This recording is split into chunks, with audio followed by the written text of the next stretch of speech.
ರಾಷ್ಟ್ರಪತಿ ಕಚೇರಿ ಅನ್ನೋದು ಒಂದು ಸ್ವತಂತ್ರವಾದ ಸಂಸ್ಥೆಯಾಗಿ ಇರಬೇಕು ಅಂತ ನಾವು ಬಯಸ್ತೀವಿ. ಬಟ್ ರಾಷ್ಟ್ರಪತಿಗಳು ಬಹುತೇಕ ಸಾರಿ ಒಕ್ಕೂಟ ಸರ್ಕಾರದ ಏನು ಕ್ಯಾಬಿನೆಟ್ ಇರುತ್ತೆ ಅವ್ರು ಹೇಳಿದ ಮಾತನ್ನೇ ಕೇಳಿ. ತಮಿಳುನಾಡಿನಲ್ಲಿ ಅಣ್ಣಾ DMK ಜೊತೆಗೆ BJP ಇದೊಂದು ಮೈತ್ರಿ ಇದೆ. ಸೊ ಈಗ ಅಣ್ಣಾ DMK ನಮ್ದು ನಿಮ್ಗೆ ಬೆಂಬಲ ಇದೆ ಅಂತ ಆಗ್ಲೇ ಘೋಷಿಸ್ಬಿಡ್ತು ಟಿವಿಗೆ. ಬಟ್ ಟಿವಿಗೆ ಅವರು ಕಾಂಗ್ರೆಸ್ಗೆ ಪತ್ರ ಬಂತು, ನಮಗೆ ಬೆಂಬಲ ಬೇಕು ಅಂತ ಹೇಳಿದ್ರು. ಸೊ ಹಂಗಾಗಿ ಈ ರಾಜ್ಯಪಾಲರು ಒಕ್ಕೂಟ ಸರ್ಕಾರದ ಒಂದು ಆದೇಶದ ಮೇರೆಗೆ, ಸೂಚನೆಯ ಮೇರೆಗೆ ಈ ರೀತಿಯಲ್ಲಿ ಒಂದು ಕ್ಷುದ್ರ ರಾಜಕಾರಣ ಮಾಡ್ತಿದ್ದಾರೆ ಅನ್ನುವಂಥದ್ದು ಒಂದು ಅನುಮಾನ ಬರುತ್ತೆ. ಈ ರಾಜ್ಯಪಾಲರು ಗೃಹ ಇಲಾಖೆ ಕೆಳಗಡೆ ಬರ್ತಾರೆ. ರಾಜ್ಯಪಾಲರು ಅಮಿತ್ ಶಾ ಅಂಡರ್ ಬರ್ತಾರೆ. ತಮಿಳುನಾಡಿನ ರಾಜಕೀಯ ಇತಿಹಾಸದಲ್ಲಿ 2026ರ ವಿಧಾನಸಭಾ ಚುನಾವಣೆ ಒಂದು ಹೊಸ ಮೈಲಿಗಲ್ಲು. ಎರಡು ದ್ರಾವಿಡ ಪಕ್ಷಗಳ ದಶಕಗಳ ಕಾಲದ ಪ್ರಾಬಲ್ಯವನ್ನ ಮೆಟ್ಟಿ ನಿಂತು ನಟ ವಿಜಯ್ ನೇತೃತ್ವದ TVK 108 ಸ್ಥಾನಗಳನ್ನು ಗೆಲ್ಲೋ ಮೂಲಕ ಏಕೈಕ ಅತಿದೊಡ್ಡ ಪಕ್ಷವಾಗಿ ಹೊರಹೊಮ್ಮಿದೆ. ಆದ್ರೆ ಈ ಐತಿಹಾಸಿಕ ಜನಾದೇಶದ ನಂತರ ತಮಿಳುನಾಡು ಕಾಣ್ತಾ ಇರೋದು ಸಂಭ್ರಮವನ್ನ ಅಲ್ಲ, ಬದಲಿಗೆ ಒಂದು ಸಂಕೀರ್ಣ ಸಾಂವಿಧಾನಿಕ ಬಿಕ್ಕಟ್ಟನ್ನ. ಈ ಚುನಾವಣಾ ಫಲಿತಾಂಶ ಪ್ರಕಟವಾಗಿ ವಿಜಯ್ ಅವರು ಸರ್ಕಾರ ರಚಿಸೋಕೆ ಹಕ್ಕನ್ನ ಮಂಡಿಸಿದ್ರು, ರಾಜ್ಯಪಾಲ ರಾಜೇಂದ್ರ ವಿಶ್ವನಾಥ್ ಅರ್ಲೇಕರ್ ಅವರು ಅನುಸರಿಸ್ತಾ ಇರುವಂತಹ ವಿಳಂಬ ನೀತಿ ಈಗ ದೇಶದಾದ್ಯಂತ ದೊಡ್ಡ ಚರ್ಚೆಗೆ ಗ್ರಾಸ ಆಗಿರೋದು. ಬಹುಮತ ಸಾಬೀತುಪಡಿಸೋಕೆ ಸದನಕ್ಕೆ ಅವಕಾಶ ನೀಡೋ ಬದಲು ರಾಜಭವನದಲ್ಲೇ ಸಂಖ್ಯಾಬಲದ ಪತ್ರಗಳನ್ನ ಕೇಳ್ತಾ ಇರೋದು ಹಾಗೂ ವಿಜಯ್ ಅವರಿಗೆ ನೀಡಲಾಗಿದ್ದ ಭದ್ರತೆಗಳನ್ನ ಏಕಾಏಕಿ ಹಿಂತೆಗೆದುಕೊಂಡಿರೋದು ಹಲವು ಅನುಮಾನಗಳನ್ನ ಹುಟ್ಟಾಕಿದೆ. ಸಾಂವಿಧಾನಿಕವಾಗಿ ರಾಜ್ಯಪಾಲರಿಗೆ ಇರುವಂತಹ ವಿವೇಚನಾ ಅಧಿಕಾರಕ್ಕೂ ಮತ್ತು ಸುಪ್ರೀಂ ಕೋರ್ಟ್ ನೀಡಿರುವ ಐತಿಹಾಸಿಕ ತೀರ್ಪುಗಳಿಗೂ ನಡುವೆ ಒಂದು ದೊಡ್ಡ ಕಂದಕ ಸೃಷ್ಟಿಸಿದಂತೆ ಕಾಣ್ತಾ ಇದೆ. ಸೊ ಈ ಹಿನ್ನೆಲೆಯಲ್ಲಿ ರಾಜಭವನದ ಮುಂದಿನ ನಡೆ ಏನು, ಸಂವಿಧಾನದ 164ನೇ ವಿಧಿ ಮತ್ತು ಬೊಮ್ಮಾಯಿ ಪ್ರಕರಣದ ತೀರ್ಪುಗಳು ಇಲ್ಲಿ ಹೇಗೆ ಅನ್ವಯಿಸುತ್ತೆ, ಪ್ರಜಾಪ್ರಭುತ್ವದ ಆಶಯಗಳು ರಾಜಕೀಯ ಜೂಜಾಟಕ್ಕೆ ಬಲಿಯಾಗ್ತಾ ಇದೆಯಾ ಅನ್ನೋ ಹತ್ತಾರು ಪ್ರಶ್ನೆಗಳಿಗೆ ಉತ್ತರ ಹುಡುಕೋ ಪ್ರಯತ್ನವೇ ಇವತ್ತಿನ ಚರ್ಚೆ. ನಮ್ಮ ಜೊತೆ ಇವತ್ತಿನ ಚರ್ಚೆಯಲ್ಲಿ ಸಾಮಾಜಿಕ ಕಾರ್ಯಕರ್ತರಾಗಿರುವಂತಹ ಡಾಕ್ಟರ್ ವಾಸು HV ಅವರಿದ್ದಾರೆ. ಸರ್ ನಮಸ್ತೆ, ಚರ್ಚೆಗೆ ಸ್ವಾಗತ. Thank you. ಸರ್, ಮೊದಲನೇದಾಗಿ ತಮಿಳುನಾಡಿನ ರಾಜ್ಯಪಾಲರು, ಅವರ ಹೆಸರು ರಾಜೇಂದ್ರ ವಿಶ್ವನಾಥ್ ಅರ್ಲೇಕರ್ ಅಂತ. ಇವರು TVK ಪಕ್ಷದ ನಾಯಕ. ವಿಜಯ್ ಅವರನ್ನ ಸರ್ಕಾರ ರಚಿಸೋಕೆ ಕರೀದೇ ಇರೋದಕ್ಕೆ ಕಾರಣ ಏನು ಅಂತ? ಇಲ್ಲ, ಇದನ್ನ ರಾಜ್ಯಪಾಲರು ಹೇಳಬೇಕು. ರಾಜ್ಯಪಾಲರಿಗೆ ಈ ಥರದಲ್ಲಿ ತಾವು ಒಂದು ಡಿಸ್ಕ್ರಿಷನರಿ ಪವರ್ ಅಂತಾರೆ. ಅಂದರೆ ಯಾರನ್ನ ಮುಖ್ಯಮಂತ್ರಿಯಾಗಿ ಪ್ರಮಾಣ ವಚನ ಸ್ವೀಕರಿಸೋದಕ್ಕೆ ಕರಿಬೇಕು ಅನ್ನೋದಕ್ಕೆ ಅವ್ರಿಗೊಂದು ವಿವೇಚನಾಧಿಕಾರ ಅನ್ನುವಂಥದ್ದು ಸಂವಿಧಾನದ ಆರ್ಟಿಕಲ್ 163 ಪ್ರಕಾರ ಇರುತ್ತೆ. ಇದನ್ನು ನಾನು ಚಲಾಯಿಸ್ತಾ ಇದ್ದೀನಿ ಅಂತ ಅವರು ಹೇಳ್ತಾ ಇರ್ಬೋದು. ಆದರೆ ವಾಸ್ತವದಲ್ಲಿ ತಮಿಳುನಾಡಿನ ರಾಜ್ಯಪಾಲರು ತಪ್ಪು ಮಾಡ್ತಿದ್ದಾರೆ ಅಂತ ಹೇಳೋದಕ್ಕೆ ಬೇರೆ ಏನು ಹಿಂಜರಿಕೆನೇ ಇಲ್ಲ. ಯಾಕಂದರೆ ಈಗಾಗಲೇ ಈ ದೇಶದಲ್ಲಿ ಸಂವಿಧಾನ, ಸುಪ್ರೀಂ ಕೋರ್ಟು ಇತ್ಯಾದಿಗಳು ಏನು ಹೇಳಿದೆ ಅದರ ಪ್ರಕಾರ ಅವರು ನಡೆದುಕೊಳ್ತಾ ಇಲ್ಲ ಅನ್ನೋದು ಎದ್ದು ಕಾಣ್ತಿದೆ. ಸಂವಿಧಾನದಲ್ಲಿರ್ತಕ್ಕಂಥ ಆರ್ಟಿಕಲ್ 163ರಲ್ಲಿ ಇರ್ತಕ್ಕಂಥ ರಾಜ್ಯಪಾಲರ ವಿವೇಚನಾಧಿಕಾರವನ್ನು ಹೇಗೆ ಬೇಕಾದರೆ ಹಾಗೆ ಬಳಸೋದಕ್ಕೆ ಅವ್ರಿಗೆ ಅಧಿಕಾರ ಇಲ್ಲ ಅಂತ ಕೂಡ ಸುಪ್ರೀಂ ಕೋರ್ಟ್ ಈಗಾಗಲೇ ಹೇಳಿದೆ. ಇವರು ರಾಜ್ಯಪಾಲರು ಸದ್ಯಕ್ಕೆ ಸಾಂವಿಧಾನಿಕವಾಗಿ ಕೊಡ್ತಾ ಇರುವಂತಹ ಕಾರಣಗಳೇನು ಅಂತ? ರಾಜ್ಯಪಾಲರು ಅಂತ ಯಾವುದೇ ಕಾರಣ ಕೊಡ್ತಾ ಇಲ್ಲ. ಆದರೆ ರಾಜಭವನದಿಂದ ಹೊರಟಿರ್ತಕ್ಕಂಥ ಒಂದು ಪತ್ರಿಕಾ ಹೇಳಿಕೆಯಲ್ಲಿ ಅವರು TVK ಪಕ್ಷದ ನಾಯಕರಾಗಿರುವಂಥ ವಿಜಯ್ ಅವ್ರನ್ನ ರಾಜಭವನಕ್ಕೆ ಆಹ್ವಾನಿಸಿ ಅಲ್ಲಿ ಅವರು ನಿಮಗೆ ಸರ್ಕಾರವನ್ನು ರಚಿಸೋದಕ್ಕೆ ಬೇಕಾಗಿರುವಷ್ಟು ಸಂಖ್ಯಾಬಲ ಇನ್ನೂ ಇಲ್ಲ ಅನ್ನೋದನ್ನ ಮನವರಿಕೆ ಮಾಡಿಕೊಟ್ಟಿದ್ದಾರೆ ಅಂತ ಅಷ್ಟಂತ. ಅದು ರಾಜ್ಯಪಾಲರ ಹಕ್ಕಲ್ಲೇ ಬರತ್ತಾ? ಅಂದ್ರೆ ಈಗ 118 ಏನು ಮಿನಿಮಮ್ ಬೇಕು, ಆ 18 ಪೂರಾ ಬೆಂಬಲ ಸಿಗುವಂತ ಪತ್ರ ಬೇಕು ಅನ್ನೋದು ರಾಜ್ಯಪಾಲರ ಹಕ್ಕಲ್ಲೇ ಬರತ್ತಾ? ನೋಡಿ, ಸಾಮಾನ್ಯವಾಗಿ ಒಂದು ರಾಜ್ಯದಲ್ಲಿ ಯಾರು ಅಧಿಕಾರ ರಚಿಸ್ತಾರೆ, ಎಲೆಕ್ಷನ್ ನಡೆದ ಮೇಲೆ, ವಿಧಾನಸಭಾ ಚುನಾವಣೆ ನಡೆದ ಮೇಲೆ ಯಾವುದಾದ್ರೂ ಒಂದು ಪಕ್ಷಕ್ಕೆ ಸಂಪೂರ್ಣ ಬಹುಮತ ಬಂದರೆ ವಿಧಾನಸಭೆಯಲ್ಲಿ ಬಹುಮತ ಪಡೆದಂಥ ಪಕ್ಷದ ನಾಯಕ ಯಾರನ್ನ ಆ ಪಕ್ಷದ ಶಾಸಕಾಂಗ ಪಕ್ಷ ತೀರ್ಮಾನ ಮಾಡ್ತದೋ ಅವರನ್ನ ಒಂದೋ ರಾಜ್ಯಪಾಲರೇ ಆಹ್ವಾನಿಸ್ತಾರೆ, ಅಥವಾ ಆ ನಾಯಕ ಅಥವಾ ನಾಯಕಿ ಅವರು ರಾಜ್ಯಪಾಲರಿಗೆ ಹೋಗಿ ನನಗೆ ಇಷ್ಟು ಬೇಕಿರ್ತಕ್ಕಂಥ ಸಂಖ್ಯಾಬಲ ಇದೆ, ನನ್ನ ಪಕ್ಷಕ್ಕೆ ಬಹುಮತ ಬಂದಿದೆ, ಹಾಗಾಗಿ ನನ್ನನ್ನು ನೀವು ಮುಖ್ಯಮಂತ್ರಿಯಾಗಿ ಪ್ರಮಾಣ ವಚನ ತಗೊಳ್ಳೋದಕ್ಕೆ ಆಹ್ವಾನಿಸಬೇಕು ಅಂತ ಅವರು ಕ್ಲೈಮ್ ಮಾಡ್ತಾರೆ. ಇವೆರಡರಲ್ಲಿ ಒಂದು ನಡೀತದೆ ಸಾಮಾನ್ಯ. ಯಾವಾಗ ಈ ಪ್ರಶ್ನೆ ಬರುತ್ತೆ, ಯಾವಾಗ ಯಾವುದಾದ್ರೂ ಒಂದು ಪಕ್ಷಕ್ಕೆ ಸಂಪೂರ್ಣ ಮೆಜಾರಿಟಿ ಬರೋದಿಲ್ಲ, ಆಗ ಈ ಗೊಂದಲ ಏರ್ಪಡುತ್ತೆ. ಆಗ ರಾಜ್ಯಪಾಲರ ವಿವೇಚನಾಧಿಕಾರದ ಪ್ರಶ್ನೆ ಬರುತ್ತೆ. ಆದರೆ ಈಗಾಗಲೇ ಈ ದೇಶದಲ್ಲಿ ಇಂಥ ಪ್ರಕರಣಗಳು ಇದು ಮೊದಲನೇದಲ್ಲ, ಬೇಕಾದಷ್ಟು ಸರಿ ನಡೆದೋಗಿ ರಾಜ್ಯಪಾಲರುಗಳು ತಪ್ಪು ಮಾಡಿದ್ದಾರೆ. ಯಾಕಂದರೆ ರಾಜ್ಯಪಾಲರುಗಳು ಯಾರಿಂದ ನೇಮಕ ಆಗ್ತಾರೆ? ಒಕ್ಕೂಟ ಸರ್ಕಾರದಿಂದ ನೇಮಕ ಆಗ್ತಾರೆ, ಯೂನಿಯನ್ ಗೌರ್ಮೆಂಟಿಂದ. ಅಲ್ಲಿರ್ತಕ್ಕಂಥ ಪಕ್ಷಕ್ಕೆ ಇಲ್ಲಿ ಯಾರು ಮುಖ್ಯಮಂತ್ರಿ ಆಗಬೇಕು ಅನ್ನೋದ್ರ ಬಗ್ಗೆ ಅವರಿಗೆ ಒಂದು ಸಂವಿಧಾನಾತ್ಮಕವಾದಂಥ ನೈತಿಕತೆಯನ್ನು ಮೀರಿದಂತಹ ಒಂದು ಹಿತಾಸಕ್ತಿ ಏನೋ ಒಂದು ಆಪರೇಟ್ ಆಗುತ್ತೆ.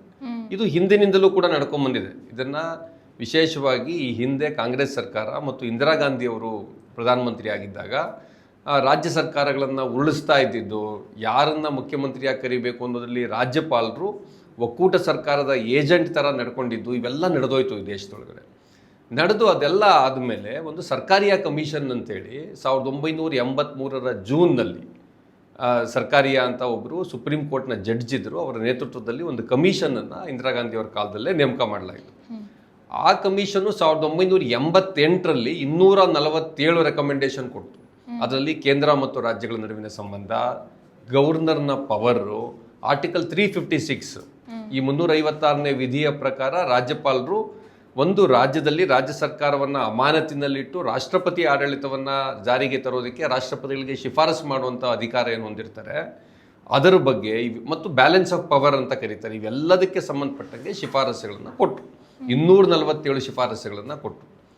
ಆದರೆ ಈ ಶಿಫಾರಸು ಬರೋ ಹೊತ್ತಿಗೆ ಈಗಾಗಲೇ ಕರ್ನಾಟಕದಲ್ಲೇ SR ಬೊಮ್ಮಾಯಿ ಅವರ ಸರ್ಕಾರಕ್ಕೆ ಮೆಜಾರಿಟಿ ಇಲ್ಲ ಅಂತ ಹೇಳಿ ಅವರನ್ನು ತೆಗೆದುಹಾಕಿ ಒಂದು ರಾಷ್ಟ್ರಪತಿ ಆಡಳಿಕೆಯನ್ನು ರಾಜ್ಯದಲ್ಲಿ ಕರ್ನಾಟಕದಲ್ಲಿ ತಂದರು. ಅವತ್ತು ಕರ್ನಾಟಕದಲ್ಲಿ P ವೆಂಕಟಸುಬ್ಬಯ್ಯ ಅಂತ ಕರ್ನಾಟಕದ ರಾಜ್ಯಪಾಲರಾಗಿದ್ದರು. ಅವರು ಇಲ್ಲಿ ರಾಷ್ಟ್ರಪತಿ ಆಡಳಿತದಲ್ಲಿ ಅವರ ಆಳ್ವಿಕೆಯನ್ನು ಇಲ್ಲಿ ನಡೆಸಿದ್ರು. ಇದರ ವಿರುದ್ಧ SR ಬೊಮ್ಮಾಯಿ ಅವರು ಸುಪ್ರೀಂ ಕೋರ್ಟಿಗೆ ಹೋದರು. ಸುಪ್ರೀಂ ಕೋರ್ಟು ಅದರ ಬಗ್ಗೆ ಒಂದು ಅದಾದಮೇಲೆ ಇನ್ನೂ ಎರಡನೇ ಗೌರ್ಮೆಂಟ್ ಬಂದ್ಬಿಟ್ಟಿತ್ತು. ಆಗ ಒಂದು ಜಡ್ಜ್ಮೆಂಟ್ ಕೊಟ್ಟರು. ಅದು SR Bommai versus union of India ಅಂತ ಭಾಳ ಪ್ರಮುಖವಾದಂಥ ಕೇಸು. ಅಲ್ಲಿ ಮತ್ತೆ ಕೆಲವು ರೆಕಮೆಂಡೇಶನ್ಸ್ ಎಲ್ಲ ಮಾಡಲಾಯಿತು. ಇದಲ್ಲದೆ ಇನ್ನೂ ಒಂದು ಜಡ್ಜ್ಮೆಂಟ್ ಇದೆ. ಆ judgement Rameswar Prasad versus union of India ಅಂತ. ಅಲ್ಲಿ ಮತ್ತೆ ಸುಪ್ರೀಂ ಕೋರ್ಟು ಏನು ಮಾಡಬೇಕು ಅಂತ ಹೇಳ್ತು. ಇವೆಲ್ಲ ಏನೆಲ್ಲ ಬೇರೆ ನಿಯಮಗಳು ಮತ್ತು ಪೂರ್ವ ನಿದರ್ಶನಗಳಿವೆ ಮತ್ತು ಇದನ್ನು ಮತ್ತೆ ಕೆಲವು ರಾಜ್ಯಪಾಲರುಗಳು ಉಲ್ಲಂಘಿಸಿದ್ದಾರೆ. ಕರ್ನಾಟಕದಲ್ಲೇ ಯಡಿಯೂರಪ್ಪನವ್ರನ್ನ ಕರಿಬೇಕಾದ್ರೆ ಅದನ್ನು ಉಲ್ಲಂಘಿಸಲಾಗಿದೆ. ಮತ್ತು ಮಹಾರಾಷ್ಟ್ರದಲ್ಲಿ ಉದ್ಧವ್ ಠಾಕ್ರೆ ಅವರನ್ನು ಕರೆಯೋದಕ್ಕೆ ಮುಂಚೆ ಇದ್ದಕ್ಕಿದ್ದಾಗೆ ಒಂದು ದಿನ ಬೆಳಗಿನ ಜಾವ ದೇವೇಂದ್ರ ಫಡ್ನವೀಸ್ ಅವರನ್ನು ಕರೆದು ಒಂದು ಮುಖ್ಯಮಂತ್ರಿಯಾಗಿ ಪ್ರಮಾಣ ವಚನ ಬೋಧಿಸ್ಬಿಟ್ಟಿದ್ದು ನಡೀತು. ಅದರ ಮೇಲೆ ಮತ್ತೆ ಸುಪ್ರೀಂ ಕೋರ್ಟ್ಗೆ ಹೋಗ್ಬೇಕಾಗಿ ಬಂತು. ಈ ಥರ ಹಲವಾರು ಸುಪ್ರೀಂ ಕೋರ್ಟ್ ಕೇಸುಗಳು ಅವೆಲ್ಲ ಕೂಡ ಬಂದು ಕೆಲವು ಪೂರ್ವ ನಿದರ್ಶನಗಳು ಈಗಿದೆ. ಅದನ್ನೆಲ್ಲವನ್ನೂ ಕೂಡ ಉಲ್ಲಂಘಿಸುವಂತ ಅಧಿಕಾರ ರಾಜ್ಯಪಾಲರಿಗೆ ಇಲ್ಲ. ಓಕೆ, ಈ ಶಾಸಕರದು ಫಿಸಿಕಲ್ ವೆರಿಫಿಕೇಶನ್ ಮಾಡೋಕೆ ರಾಜ್ಯಪಾಲರಿಗೆ ಏನಾದರೂ ಮಿತಿಗಳು ಅಂತ ಇದೆಯಾ? ಈ ಹಿಂದೆ ಏನಾಗ್ತಾ ಇತ್ತು, ರಾಜ್ಯಪಾಲರು ನನಗೆ ಇಷ್ಟು ಜನ ಶಾಸಕರ ಒಂದು ಬೆಂಬಲ ಇದೆ ಅಂತ ಹೇಳಿದಾಗ ಪೆರೇಡ್ ಮಾಡ್ತಾ ಇದ್ರು. ಅಂದ್ರೆ ಈ ಶಾಸಕರನ್ನೆಲ್ಲ ಕರ್ಕೊಂಡು ಹೋಗ್ತಿದ್ರು ರಾಜಭವನಕ್ಕೆ. ಕರ್ಕೊಂಡು ಹೋಗಿ ಅಲ್ಲೊಂದು ತಲೆ ಎಣಿಕೆ ಮಾಡ್ತಾ ಇದ್ರು. ಓಕೆ, ಈ ರಾಜ್ಯದಲ್ಲಿ ಈಗ ಕರ್ನಾಟಕದಲ್ಲಿ 224 ಏನೋ ನಮ್ಮ ಅಸೆಂಬ್ಲಿ ಸ್ಟ್ರೆಂತ್ ಇದ್ರೆ 113 ಜನ ಶಾಸಕರ ಬೆಂಬಲ ಬೇಕು. 113 ಜನ ಇದಾರ ಅಂತ ರಾಜ್ಯಪಾಲರು ರಾಜಭವನದಲ್ಲಿ ಲೆಕ್ಕ ಆಗ್ತಾ ಇದ್ರು. ಇದರಲ್ಲಿ ಸುಮಾರು ಸಮಸ್ಯೆಗಳು ನಡೀತಾ ಇತ್ತು. ಯಾಕಂದ್ರೆ ರಾಜ್ಯಪಾಲರ ಡಿಸ್ಕ್ರಿಷನ್ ಇದನ್ನೆಲ್ಲ ಬಳಸಿ SR ಬೊಮ್ಮಾಯಿ ಅವರ ಕೇಸ್ನಲ್ಲಿ ಸುಪ್ರೀಂ ಕೋರ್ಟ್ ಹೇಳ್ತು, ಇದನ್ನ ತೀರ್ಮಾನ ಮಾಡಬೇಕಾಗಿರೋದು ರಾಜ್ಯಪಾಲರ ಕೆಲಸ ಅಲ್ಲ, ಅದು ಫ್ಲೋರ್ ಆಫ್ ದಿ ಅಸೆಂಬ್ಲಿಲಿ ನಡೀಬೇಕು. ಯಾಕಂದ್ರೆ ಮುಂಚೆಯಿಂದ ಇರುವಂಥದ್ದು, ಒಂದು ಮುಖ್ಯಮಂತ್ರಿ ಹೊಸದಾಗಿ ಅಧಿಕಾರಕ್ಕೆ ಬಂದರೆ ಅವ್ರು ಏನು ಮಾಡ್ತಾರೆ, ಅವರು ಮೊದಲನೇ ಸೆಷನ್ನಲ್ಲಿ ಎಲ್ಲರೂ ಸೇರಿದ್ದಾದಮೇಲೆ ಅಲ್ಲಿ ವಿಶ್ವಾಸಮತ ಯಾಚನೆ ಮಾಡ್ತಾರೆ. ಸೊ ಆ ವಿಶ್ವಾಸಮತ ಯಾಚನೆ ಮಾಡುವಂಥ ಸಂದರ್ಭದೊಳಗಡೆ ಸ್ಪೀಕರು ತಲೆ ಲೆಕ್ಕ ಹಾಕ್ತಾರೆ. ಹಾಗಾಗಿ ಇದು ಫ್ಲೋರ್ ಆಫ್ ದಿ ಹೌಸ್ನಲ್ಲಿ ನಡಿಬೇಕು, ಅಸೆಂಬ್ಲಿಯಲ್ಲಿ ನಡಿಬೇಕು ಅನ್ನೋದು SR ಬೊಮ್ಮಾಯಿ ಅವರ ಕೇಸ್ನಲ್ಲಿ ಬಂದಮೇಲೆ ಇದನ್ನು ಮಾಡಬೇಕಾಗಿರುವಂಥ ಜವಾಬ್ದಾರಿ ರಾಜ್ಯಪಾಲರದ್ದು ಅಲ್ಲ. ಇದನ್ನು ನೀವು ಒಂದು ರಾಜ್ಯಪಾಲರು ಕರೀತಾರೆ, ಬಟ್ ರಾಜ್ಯಪಾಲರು ಯಾರನ್ನು ಕರಿಬೇಕು ಅನ್ನೋದಕ್ಕೆ ಮತ್ತೆ ನಿಯಮಗಳಿವೆ. ಇದು ಸರ್ಕಾರಿಯ ಕಮಿಷನ್ನ ನಿಯಮಗಳಲ್ಲಿ ಅದಿದೆ. ಏನಿದೆ ಅಂದರೆ ಯಾವಾಗ ಬರುತ್ತೆ ಈ ಪ್ರಶ್ನೆ, ಒಂದು ಪಕ್ಷಕ್ಕೆ ಪೂರ್ಣ ಬಹುಮತ ಬಂದಿಲ್ಲದೆ ಇದ್ದಾಗ. ಆಗ ಏನಾಗ್ತಿತ್ತು, ಅತ್ಯಂತ ಹೆಚ್ಚು ಸೀಟುಗಳು ಬಂದಿರತಕ್ಕಂಥ ಪಕ್ಷದವ್ರನ್ನ ನಾನು ಕರಿತೀನಿ ಅಂತ ಹೇಳ್ತಾ ಇದ್ರು.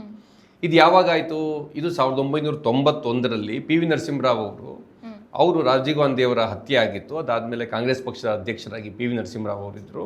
ಆಗ ಕಾಂಗ್ರೆಸ್ ಪಕ್ಷ ಅತ್ಯಂತ ದೊಡ್ಡ ಪಕ್ಷ ಆಗಿತ್ತು, single largest party. So PV Narasimha Rao ಅವ್ರನ್ನ ಕರೆದ್ರು. ಅವ್ರಿಗೇನು ಎಲ್ಲದರ ಬೆಂಬಲ ಇರಲಿಲ್ಲ. ಇನ್ಫ್ಯಾಕ್ಟ್ ಅವ್ರು ಹೋಗಿ ರಾಷ್ಟ್ರಪತಿಗಳವ್ರನ್ನ ಕರೆದಾಗಲೂ ಕೂಡ ಅವ್ರಿಗೆ ಬಹುಮತ ಇರಲಿಲ್ಲ. ಅದಾದಮೇಲೆ ನೆಕ್ಸ್ಟ್ ಎಲೆಕ್ಷನ್ನಲ್ಲಿ 96ನೇ ಇಸ್ವಿನಲ್ಲಿ ದೇವೇಗೌಡರು ಪ್ರೈಮ್ ಮಿನಿಸ್ಟರ್ ಆದ್ರಲ್ಲ, ದೇವೇಗೌಡರಿಗೆ ಮುಂಚೆ 13 ದಿನ ವಾಜಪೇಯಿ ಅವರು ಪ್ರೈಮ್ ಮಿನಿಸ್ಟರ್ ಆಗಿದ್ರು. ಯಾಕಂದರೆ BJP was the single largest party. ಅವ್ರನ್ನ ಕರೆದ್ರು. ಈ ಥರ ಕರೆಯುವಂಥ ಸಂದರ್ಭದಲ್ಲಿ ಸರ್ಕಾರಿಯ ಕಮಿಷನ್ ಏನು ಹೇಳುತ್ತೆ ಅಂತಂದರೆ ಒಂದು ಪ್ರೀ ಪೋಲ್ ಅಲಯನ್ಸ್, ಅಂದರೆ ಚುನಾವಣಾ ಪೂರ್ವ ಒಂದು ಮೈತ್ರಿ ಯಾವುದೋ ಒಂದು ಇತ್ತು ಅಂದ್ಕೊಳ್ಳಿ, ಅವರಿಗೆ ಒಂದು ವೇಳೆ ಮೆಜಾರಿಟಿ ಇದ್ದರೆ ಅವ್ರನ್ನ ಕರಿಬೇಕು. ಅವ್ರಿಗೂ ಮೆಜಾರಿಟಿ ಇಲ್ಲ, ಆಗೇನು ಮಾಡ್ಬೋದು, ಅವಾಗ ಪೋಸ್ಟ್ ಪೋಲ್ ಅಲಯನ್ಸ್, ಅವ್ರಿಗೆ ಯಾರಿಗಾದ್ರೂ ಮೆಜಾರಿಟಿ ಇದ್ದರೆ ಅವ್ರನ್ನ ಕರಿಬೋದು ಅಂತ. ಆದರೆ ಇಲ್ಲೇನಾಗಿದೆ, ಟಿ ವಿ ಕೆ ಅವ್ರಿಗೆ 118 ಇನ್ನೂ ಕೂಡ ಅವ್ರ ಕೈಗೆ ಸಿಕ್ಕಿಲ್ಲ. 108 ಅವ್ರು ಗೆದ್ದಿದ್ದಾರೆ. ಅದರಲ್ಲಿ ಒಂದು ಸೀಟು ಇನ್ನು ಕಡಿಮೆ ಆಗುತ್ತೆ, ಯಾಕಂದರೆ ವಿಜಯ್ 2 ಕಡೆ ನಿಂತು ಗೆದ್ದಿದ್ದಾರೆ. ಕಾಂಗ್ರೆಸ್ನವರದು 4 ಶಾಸಕರದು ಬೆಂಬಲ ಅವ್ರಿಗಿದೆ. ಸೊ ಇದೆಲ್ಲ ಆಗಿ ಅವ್ರು ತೆಗೆದುಕೊಂಡು ಕೊಟ್ಟಿದ್ದಾರೆ. ಈಗ ಅವರು 112 ತೋರಿಸ್ತಾ ಇದ್ದಾರೆ. 118 ಓಕೆ, ಅವ್ರಿಗೆ 118 ಅವ್ರು ಇನ್ನೂ ತೋರಿಸಿಲ್ಲ. ಬಟ್ ರಾಜ್ಯಪಾಲರು ಯಾಕೆ ತಪ್ಪು ಮಾಡ್ತಿದ್ದಾರೆ ಅಂತಂದರೆ, ಒಂದು ವೇಳೆ ವಿಜಯ್ ಅಲ್ಲದೆ, ಅಂದರೆ ಟಿ ವಿ ಕೆ ಅಲ್ಲದೆ ಇನ್ಯಾರಾದರೂ DMK ಅವರೋ ಅಣ್ಣಾ DMK ಅವರೋ ಮತ್ತೊಬ್ಬರು ನಮಗೆ ಅಂತ ಬೆಂಬಲ ಇದೆ ಅಂತ ಕ್ಲೈಮ್ ಮಾಡಿದರೆ ಆಗ ಖಂಡಿತ ರಾಜ್ಯಪಾಲರು ಇದಕ್ಕೆ ಅವಕಾಶ ಮಾಡಿಕೊಡ್ಬಾರ್ದಾಗಿತ್ತು. ಇನ್ನೂ ಕೂಡ ಯಾರ್ಯಾರಪ್ಪ ನಿಮ್ಗೆ, ಯಾಕಂದರೆ ಸುಮ್ಮನೆ ಪ್ರಮಾಣ ವಚನ ಇದು ಮಾಡೋದಕ್ಕೆ ಮುಂಚೆ ಸ್ಪೀಕರ್ ಹತ್ರ ಕಳಿಸೋದಕ್ಕೆ ಮುಂಚೆ, ಇನ್ನು ಸ್ಪೀಕರ್ ಕೂಡ ಏನು ಆಯ್ಕೆ ಆಗಿಲ್ಲ, ಬಟ್ ಯಾರು ಹಿರಿಯರೋ ಅವ್ರನ್ನ ಯಾರನ್ನೋ ಒಬ್ಬರನ್ನ ಸ್ಪೀಕರ್ ಆಗಿ ನೇಮಕ ಮಾಡ್ತಾರೆ. ಸೊ ಅಲ್ಲಿಗೆ ಹೋಗೋದಕ್ಕೆ ಮುಂಚೆ ನನಗೊಂಚೂರು ಕನ್ವಿನ್ಸ್ ಮಾಡಿ ಅಂತ ಕೇಳ್ಬೋದಾಗಿತ್ತು. ಇಲ್ಲಿ ಏನಾಗಿದೆ ಸಮಸ್ಯೆ, ಯಾರೂ ಕ್ಲೈಮ್ ಮಾಡಿಲ್ಲ. ಕ್ಲೈಮ್ ಮಾಡಿರ್ತಕ್ಕಂಥ ಏಕೈಕ ಪಕ್ಷ TVK. ಸೊ ಹಂಗಿದ್ದಾಗ ರಾಜ್ಯಪಾಲರು ಯಾಕೆ ಪದೇ ಪದೇ ಸುತ್ತಿಸ್ತಾ ಇದ್ದಾರೆ, ಇದು ಸಮಸ್ಯೆ ಬರುವಂಥದ್ದು. ಸೊ ಇದು ರಾಜ್ಯಪಾಲರಿಗೆ ರಾಜಕೀಯ ದುರುದ್ದೇಶದ ಒಂದು ಏನೋ ಒಂದು ವಾಸನೆ ಅಲ್ಲಿ ಕಾಣುತ್ತೆ ಅನ್ನುವಂಥ ಅಭಿಪ್ರಾಯವನ್ನು ಕೊಡುತ್ತೆ. ಓಕೆ ಸರಿ, ಈ ಹಿಂದೆ SR ಬೊಮ್ಮಾಯಿ ಅವ್ರ ಕೇಸಲ್ಲಿ ಸಂಖ್ಯಾಬಲದ ಪರೀಕ್ಷೆ ಆಗಬೇಕಾಗಿದ್ದು ಸದನದಲ್ಲೇ ಹೊರತು ಈ ರಾಜಭವನದಲ್ಲಿ ಅಲ್ಲ ಅಂತ ಸುಪ್ರೀಂ ಕೋರ್ಟ್ ಹೇಳಿತ್ತಲ್ವಾ, ಆ ಒಂದು ಸ್ಟೇಟ್ಮೆಂಟು ಈ ಒಂದು TVK ಅವರ ವಿಜಯ್ ಅವರ ಪ್ರಕರಣದಲ್ಲಿ ಯಾವ ರೀತಿ ಅನ್ವಯ ಆಗುತ್ತೆ? ಯಾವ ರೀತಿ ಅಂದರೆ, ಈಗ ನಿಮಗೆ ಬೇಕಿರುವಷ್ಟು ನಂಬರ್ ಇಲ್ಲ ಅಂತ ಏನು ರಾಜ್ಯಪಾಲರು ಹೇಳ್ತಿದ್ದಾರೆ, ಆ ನಂಬರ್ ಇದೆಯಾ ಇಲ್ವಾ ಅನ್ನೋದನ್ನ ಫ್ಲೋರ್ ಆಫ್ ದಿ ಅಸೆಂಬ್ಲಿನಲ್ಲಿ ಟೆಸ್ಟ್ ಆಗಲಿ. ಸೊ ಈಗ ಬಂದು ನೀವು ಪ್ರಮಾಣ ವಚನ ಸ್ವೀಕರಿಸಿ. ಬಟ್ ನೀವು ಆದಷ್ಟು ಬೇಗ, ಇದು ಕೂಡ ಮತ್ತೆ ಸುಪ್ರೀಂ ಕೋರ್ಟ್ನ ಇದಿದೆ, ಅಂದರೆ ನೀವು ತಗೊಳ್ಳಿ ಒಂದು 15 ದಿವಸ ತಗೊಳ್ಳಿ, ನೀವು ಒಂದು 3 ವಾರ ತಗೊಳ್ಳಿ, 1 ತಿಂಗಳು ತೆಗೆದುಕೊಳ್ಳಿ ಅಂತ ಹೇಳೋಂಗಿಲ್ಲ. ಯಾಕಂದ್ರೆ ನೀವು ಪ್ರಮಾಣ ವಚನ ಸ್ವೀಕರಿಸಿದ ದಿನದಿಂದ ಮುಖ್ಯಮಂತ್ರಿ, ನೀವು ಈ ರಾಜ್ಯದ ಕಾರ್ಯಾಂಗ ನಿಮ್ಮ ಅಧೀನಕ್ಕೆ ಬಂದ್ಬಿಡುತ್ತೆ. ಹಾಗಾಗಿ ನೀವು 3 ದಿನದಲ್ಲೋ 4 ದಿನದಲ್ಲೋ ಈ ರೀತಿಯಲ್ಲಿ ಆದಷ್ಟು ಬೇಗ ಫ್ಲೋರ್ ಆಫ್ ದಿ ಅಸೆಂಬ್ಲಿಯಲ್ಲಿ ನೀವು ಹೋಗಿ ನಿಮ್ಮ ಏನು ಬಹುಮತವನ್ನು ಸಾಬೀತು ಮಾಡಬೇಕು ಅಂತ ರಾಜ್ಯಪಾಲರು ಹೇಳ್ಬೋದಿತ್ತು. ಆಯ್ತಾ, ಅದನ್ನು ಹೇಳದೇ ಇರೋವಂಥದ್ದು ಈಗ ಅಲ್ಲಿ ಸಮಸ್ಯೆ ಕಾಣ್ತಾ ಇರೋದು. ಸೊ ಅದನ್ನು ಈ ರೀತಿಯಲ್ಲಿ ಅನ್ವಯಿಸಬೇಕಾಗಿತ್ತು. ನೀವು ಕೇಳಿದ ಪ್ರಶ್ನೆಗಳು ರಾಜ್ಯಪಾಲರು ಯಾವ ರೀತಿಯಲ್ಲಿ ಅನ್ವಯಿಸಬೇಕಿತ್ತು ಅಂದರೆ, ಬನ್ನಿ ಪ್ರಮಾಣ ವಚನ ಸ್ವೀಕರಿಸಿ, ನಿಮ್ಮದೇ ಏನು ಅತ್ಯಂತ ಹೆಚ್ಚು ಬಹುಮತ, ಅತ್ಯಂತ ಹೆಚ್ಚು ಸಂಖ್ಯಾಬಲ ಇರುವಂಥ ಸಿಂಗಲ್ ಲಾರ್ಜೆಸ್ಟ್ ಪಾರ್ಟಿ, ಇನ್ನೂ ಬಹುಮತ ಇಲ್ಲ ನಿಮಗೆ, ನೀವು 4-5 ಜನರದ್ದು ಬೇರೆ ಎಕ್ಸ್ಟ್ರಾ ನಿಮಗೆ ಬೆಂಬಲ ಇದ್ದಾರೆ ಅಂತ ಶಾಸಕರು ಪತ್ರ ಕೊಡ್ತಾ ಇದ್ದೀರಾ, ಮಿಕ್ಕವ್ರು ಯಾರೋ ಕ್ಲೈಮ್ ಮಾಡಕ್ಕೆ ಬಂದಿಲ್ಲ. ಹಾಗಾಗಿ ಹೋಗಿ ಫ್ಲೋರ್ ಆಫ್ ದಿ ಅಸೆಂಬ್ಲಿಲಿ ನೀವು ಸಾಬೀತು ಮಾಡಿ ಅಂತ ಗವರ್ನರ್ ಹೇಳಬೇಕಾಗಿತ್ತು. ಸರ್, ಈಗ ಸಪೋಸ್ ಚುನಾವಣೆ ನಡೆದು ಒಂದು ಪಾರ್ಟಿಗೆ TVK ಪಾರ್ಟಿ ತನ್ನ ನಾಯಕ ಯಾರು, ಮುಖ್ಯಮಂತ್ರಿ ಯಾರು ಅಂತ ಅನೌನ್ಸ್ ಆಲ್ರೆಡಿ ಮಾಡಿಬಿಟ್ಟಿದೆ. ಈ ಒಂದು ಪ್ರೊಸೀಜರ್ ಇಂದ ಪ್ರಮಾಣ ವಚನ ಸ್ವೀಕಾರ ಮಾಡೋ ತನಕ ರಾಜ್ಯಪಾಲರಿಗೆ ಇಂತಿಷ್ಟು ಗಡುವುಗಳಲ್ಲೇ ಇದನ್ನೆಲ್ಲ ಮಾಡಿ ಮುಗಿಸ್ಬೇಕು ಅಂತ ಏನಾದರೂ ಇದೆಯಾ? ಇಲ್ಲ, ಅದಕ್ಕೆ ನಿರ್ದಿಷ್ಟವಾಗಿ ಎಷ್ಟು ದಿನ ಅಂತ ಎಲ್ಲ ಏನೂ ಇಲ್ಲ. ಆದರೆ ರಾಜ್ಯಪಾಲರು ತಮ್ಗೆ ಇಷ್ಟ ಬಂದಂಗೆ ತಮಗೆ ಬೇಕಿದ್ದಂಥವ್ರು ಯಾರಿಗೋ 15 ದಿವಸ ಕೊಡೋದು, ಹಿಂಗೆಲ್ಲ ಕೊಟ್ಟಿದ್ದಾರೆ. ಕರ್ನಾಟಕದಲ್ಲೇನೆ ಯಡಿಯೂರಪ್ಪನವ್ರಿಗೆ ಆ ರೀತಿಯಲ್ಲಿ 15 ದಿನದಲ್ಲಿ ಆಳ್ವಿಕೆ ಎಲ್ಲಿ ಹೋಗುತ್ತೆ? ರಾಷ್ಟ್ರಪತಿ ಆಳ್ವಿಕೆ ಇಲ್ಲ ಇಲ್ಲ, 15 ದಿನದಲ್ಲಿ ಯಾರು ಮುಖ್ಯಮಂತ್ರಿ ಆಗಿರ್ತಾರೋ ಅವರೇ ಇರ್ತಾರೆ. ಹಿಂದೆ ಯಾರಾಗಿರ್ತಾರೋ ಅವರೇ. ಇಲ್ಲ ಇಲ್ಲ ಇಲ್ಲ, ಇವರು ಹೊಸ ಮುಖ್ಯಮಂತ್ರಿಗೆ ಪ್ರಮಾಣ ವಚನ ಕೊಟ್ಬಿಟ್ಟಿರ್ತಾರಲ್ಲ, ಪ್ರಮಾಣ ವಚನ ಬೋಧಿಸಿರ್ತಾರೆ. ಆದ್ರೆ ಅವಾಗೇನೋ ಮೇಜರ್ ತೀರ್ಮಾನಗಳನ್ನ ಸಾಮಾನ್ಯ ತೆಗೆದುಕೊಳ್ಳೋದಿಲ್ಲ. ಅಂದ್ರೆ ಇಂಥದ್ದೊಂದು ಸ್ಕೀಮ್ನ ಜಾರಿ ಮಾಡಿ ಅದು ಇದು ಅಂತ ಒಂದ್ಸರಿ ಯಾವಾಗಲೂ ಯಡಿಯೂರಪ್ಪನವ್ರು ಅಂಥದ್ದೊಂದು ತೀರ್ಮಾನ ತಗೊಂಡು ನಾವು ಅದನ್ನ ಜಾರಿ ಮಾಡ್ತೀವಿ, ಇದನ್ನ ಆ ಅಧಿಕಾರ ಇರುತ್ತೆ. ಒಂದ್ಸರಿ ಪ್ರಮಾಣ ವಚನ ಸ್ವೀಕರಿಸಿದ ಮೇಲೆ ಅವರು ಮುಖ್ಯಮಂತ್ರಿನೇ ಅವರು. ಆದರೆ ಅದು ನೈತಿಕತೆ ಅಲ್ಲ ಆ ರೀತಿ ಎಲ್ಲ ನೀವು ಮೇಜರ್ ತೀರ್ಮಾನವನ್ನು ತೆಗೆದುಕೊಳ್ಳೋದು. ಇದು ಒಂದು ಅಂದರೆ 15 ದಿನ ಹಿಂಗೆಲ್ಲ ಟೈಮ್ ಕೊಡಬಾರ್ದು ಅಂತ ಆಗಿದ್ದಾಗ ಆಗ ಮತ್ತೆ ಸುಪ್ರೀಂ ಕೋರ್ಟ್ಗೆ ಬೇರೆ ವಿರೋಧ ಪಕ್ಷಗಳು ಹೋಗಿ ಇಲ್ಲ ಹಂಗಿಲ್ಲ 3 ದಿನದಲ್ಲಿ ಮಾಡಿ ಅಂತ ಹೇಳೋದು. ಸೊ ರಾಜ್ಯಪಾಲರಿಗೆ ಬೇರೆ ದಾರಿ ಇರಲಿಲ್ಲ. ರಾಜ್ಯಪಾಲರು ಅವಾಗ ಸುಪ್ರೀಂ ಕೋರ್ಟ್ ತೀರ್ಮಾನವನ್ನು ಒಪ್ಪಿ ಆಯಿತು 3 ದಿನದಲ್ಲೇ ಯಡಿಯೂರಪ್ಪನವರು ಬಹುಮತ ಸಾಬೀತು ಮಾಡಬೇಕು ಅಂತ ಹೇಳಿದ್ರು. 2018ರಲ್ಲಿ ಆಗಿದೆ. ಸೊ ಮಾಡಲಿಕ್ಕೆ ಆಗಲಿಲ್ಲ ಯಡಿಯೂರಪ್ಪನವ್ರಿಗೆ. ಆಮೇಲೆ ಗೌರ್ಮೆಂಟ್ ಬಿದ್ದೋಯ್ತು. ಈಗ ಪ್ರಮಾಣ ವಚನ ಸ್ವೀಕಾರ ಮಾಡಿದ ದಿನದಿಂದ ಅವರು ತಮ್ಮ ಬಹುಮತವನ್ನು ಸಾಬೀತುಪಡಿಸೋಕೆ ಎಷ್ಟು ದಿನಗಳ ಕಾಲಾವಕಾಶ ಇರುತ್ತೆ ಕಾನೂನಾತ್ಮಕವಾಗಿ? ಇಲ್ಲ, ಅದನ್ನೇ ನಾನು ಹೇಳ್ತೀನಿ. ಅದು ಆ ಥರದ್ದು ಏನಿಲ್ಲ. ಆದಷ್ಟು ಬೇಗ, ಆಸ್ ಕ್ವಿಕ್ಲಿ ಆಸ್ ಪಾಸಿಬಲ್ ಅಂತ ಅಷ್ಟು ಮಾತ್ರ ಇದೆ. ಇಂತಿಷ್ಟು ದಿನ ಅಂತ ಇಲ್ಲ. ಅದರಲ್ಲಿ ಇಂತಿಷ್ಟು ದಿನ ಅಂತ ಎಲ್ಲರೂ ಬರ್ಕೋಬೇಕಲ್ಲ ಸಂವಿಧಾನದಲ್ಲಿ ಅಂತ ನಾವು ಹೇಳ್ಬೋದು. ಸುಮಾರು ಸರಿ ಹಂಗೆ ಆಗಲ್ಲ. ಅಂದರೆ ಏನೋ ಒಂದು ಸಂದರ್ಭ ಇರುತ್ತೆ, ರಾಜ್ಯಪಾಲರಿಗಿಲ್ಲ ಒಂದು 4-5 ದಿನ ಟೈಮ್ ಕೊಡೋಣ ಅಂತ ಅನ್ನಿಸ್ಬೋದು. ಯಾಕೆ ಅಂದರೆ ಒಂದು ಗೌರ್ನಮೆಂಟ್ ಕೂಡ ಫಾರ್ಮ್ ಆಗಬೇಕಲ್ವಾ. ಹಾಗಾಗಿ ಈ ಪಕ್ಷಗಳು ಕೂತ್ಕೊಂಡು ಮಾತಾಡೋಕ್ಕೆ ಇರ್ಬೋದು. ಈಗ ತಮಿಳ್ನಾಡಿನ ರಾಜ್ಯಪಾಲರು ಇದನ್ನೇ ಹೇಳ್ಬೋದು, ನಾನು ಅವರೆಲ್ಲ ಮಾತಾಡ್ಕೊಂಡು ಬರಲಿ ಅಂತ ಹೇಳಿದ್ದೀನಿ, ನಾನೇನಾದ್ರು ಬೇರೆ ಹೇಳ್ತಾ ಇದ್ದೀನಾ ಅಂತ ಅವ್ರಿಗೆ ಇರ್ಬೋದು. ಬಟ್ ಇಲ್ಲಿ ಯಾಕೆ ಒಂದು ರಾಜಕೀಯ ದುರುದ್ದೇಶದ ವಾಸನೆ ಹೊಡೆಯುತ್ತೆ ಅಂತಂದರೆ, ತಮಿಳ್ನಾಡಿನಲ್ಲಿ ಅಣ್ಣಾ ಡಿ ಎಂ ಕೆ ಜೊತೆಗೆ BJP ಇದೊಂದು ಮೈತ್ರಿ ಇತ್ತು. ಸೊ ಈಗ ಅವ್ರು ಅಣ್ಣಾ ಡಿ ಎಂ ಕೆ ನಮ್ಮದು ನಿಮ್ಗೆ ಬೆಂಬಲ ಇದೆ ಅಂತ ಆಗಲೇ ಘೋಷಿಸ್ಬಿಡ್ತು TVK. ಬಟ್ TVK ಅವರು ಕಾಂಗ್ರೆಸ್ಗೆ ಪತ್ರ ಬರೆದು ನಮಗೆ ಬೆಂಬಲ ಬೇಕು ಅಂತ ಹೇಳಿದ್ರು. ಸೊ ಹಾಗಾಗಿ ಈ ರಾಜ್ಯಪಾಲರು ಒಕ್ಕೂಟ ಸರ್ಕಾರದ ಒಂದು ಆದೇಶದ ಮೇರೆಗೆ, ಸೂಚನೆಯ ಮೇರೆಗೆ ಈ ರೀತಿಯಲ್ಲಿ ಒಂದು ಕ್ಷುದ್ರ ರಾಜಕಾರಣ ಮಾಡ್ತಿದ್ದಾರೆ ಅನ್ನುವಂಥದ್ದು ಒಂದು ಅನುಮಾನ ಬರುತ್ತೆ. ಇದ್ರ ಹಿಂದೆ ರವಿ ಅಂತ ಇನ್ನೊಬ್ಬರು ರಾಜ್ಯಪಾಲರು ಇದ್ರು, ಅವರಂತೂ ಇವರು ಕಳಿಸಿದ್ದಕ್ಕೆ ಸೈನ್ಯ ಆಗ್ತಾ ಇರಲಿಲ್ಲ. ಇವರು ಯಾರೋ ಒಬ್ಬರನ್ನ ನಾನು ಮಿನಿಸ್ಟರ್ ಮಾಡ್ತೀನಿ ಅಂತ ಹೇಳಿದ್ರೆ, ಇಲ್ಲ ಮಿನಿಸ್ಟರ್ ಇವ್ರು ಮಾಡಬಾರ್ದು, ನಾನು ಪ್ರಮಾಣವಚನ ಬೋಧಿಸಲ್ಲ ಅಂತ ಇದ್ರು ಅವರು. ಇವು ಭಾಳ ಕಿರುಕುಳ ಕೊಟ್ಟರು ಅವ್ರನ್ನ. ಮತ್ತು ಕಿರುಕುಳ ಕೊಡೋದಕ್ಕೆ ಭಾಳ ಶಕ್ತಿಶಾಲಿ ಅವರು ಅಂತೇಳಿ ಅವ್ರನ್ನ ಮಮತಾ ಬ್ಯಾನರ್ಜಿ ಕಿರುಕುಳ ಕೊಡಬೇಕು ಅಂತ ವೆಸ್ಟ್ ಬೆಂಗಾಲ್ಗೆ ಟ್ರಾನ್ಸ್ಫರ್ ಮಾಡಿದ್ರು ಆ ರಾಜ್ಯಪಾಲರನ್ನ. ಹಾಗಾಗಿ ಈ ಕೂತಿರೋಂಥವ್ರು ಕೂಡ ಅಂಥದ್ದನ್ನೇ ಮಾಡೋಕ್ಕೆ ಶುರು ಮಾಡಿಬಿಟ್ಟಿದ್ದಾರೆ ಅನ್ನುವಂಥ ಒಂದು ಅನುಮಾನ ಬರುತ್ತೆ. ಈ ಎಲ್ಲದರಲ್ಲೂ ಅಂದರೆ ಸರ್ಕಾರಿಯ ಕಮಿಷನ್ನಲ್ಲಿರಲಿ, ಸರ್ ಬೊಮ್ಮಾಯಿ ಕೇಸಲ್ಲಿರಲಿ, ಇವೆಲ್ಲದರಲ್ಲೂ ಹೇಳೋದು ರಾಜ್ಯಪಾಲರು ಹಿಂಗೊಂದು ನಡ್ಕೊಳ್ತಿದ್ದಾರೆ ಅನ್ನೋ ಥರದ ಅನುಮಾನ ಬರೋಂಗೆ ಇರಲೇಬಾರ್ದು ಅನ್ನೋದನ್ನ ಜನರಲಿ ಎಲ್ಲ ಕಡೆ ಈ ಆಶೆಯನ್ನು ವ್ಯಕ್ತಪಡಿಸಲಾಗಿದೆ. ಸಪೋಸ್ ವಿಜಯ್ ಅವರಿಗೆ ಈ ರೀತಿ ಇವರು ಕೇಂದ್ರ ಸರ್ಕಾರದ ಅಣತಿಯಂತೆ ಕೆಲಸ ಮಾಡ್ತಿದ್ದಾರೆ, ಈ ರೀತಿ ಅನುಮಾನಗಳು ಬಂತು ಅಂತ ಅವರು ಕಾನೂನಾತ್ಮಕವಾಗಿ ಇದನ್ನು ಹೋರಾಟ ಮಾಡ್ಲಿಕ್ಕೆ ಅವಕಾಶ ಇದೆಯಾ?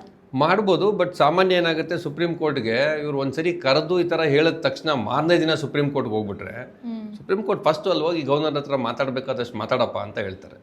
ಅಂದರೆ ನಮ್ಮ ನ್ಯಾಯಾಲಯಗಳು ಕೂಡ exhaust all the available options ಅಂತ ಹೇಳುತ್ತೆ. ನೀವು ಎಲ್ಲೆಲ್ಲಿ ಹೋಗೋಕ್ಕಿದೆ ಅದೆಲ್ಲ ಮುಗಿಸ್ಕೊಂಡು ನಮ್ಮ ಹತ್ರ ಬಾ, ಸುಮ್ಮನೆ ಇದ್ದಕ್ಕಿದ್ದಂಗೆ ದಿಢೀರ್ನ ಕೋರ್ಟಿಗೆ ಬಂದ್ಬಿಟ್ರೆ ಹೆಂಗೆ ಅಂತ.